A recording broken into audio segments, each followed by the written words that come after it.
থাকে, তবে তার সাথে মোকাবেলা করার মতো শক্তি আল্লাহ তাআলা বেড়ালকে দিয়েছেন। বেড়ালটি জিনের সাথে থাকা নেগেটিভ এনার্জিগুলোকেও শোষণ করে ফেলতে পারে। শুধু তাই নয়, বেড়ালের শরীরে আল্লাহ এমন একটি ব্যাকটেরিয়া দিয়েছেন যা কিনা আমাদের আশেপাশে থাকা সব ধরনের নেগেটিভ এনার্জিকে শোষণ করে নেয়। এছাড়াও বিজ্ঞানীরা বলছেন, আমরা যখন রাতে ঘুমাতে যাই তখন ঘরে পুষে রাখা বেড়াল সারা রাত ধরে আমাদের শরীর থেকে নেগেটিভ এনার্জি শোষণ করতে থাকে। আল্লাহ রাব্বুল আলামিন বেড়ালের মাঝে কিছু বৈশিষ্ট্য দিয়েছেন, যার কারণে এমন সুন্দর একটি মাখলুক আমাদের রোজকার জীবনের অংশ হয়ে উঠেছে।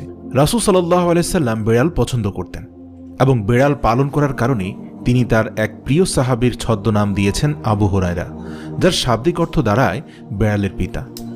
কেন একজন মুসলিমের বেড়াল পালন করা উচিত? গবেষণা করে জানতে পারা যায়, আজ থেকে ৮,০০০ বছর পূর্বে জঙ্গলের বেড়ালরা খাবারের খোঁজে জনবসতিতে আসতে শুরু করে। সে সময়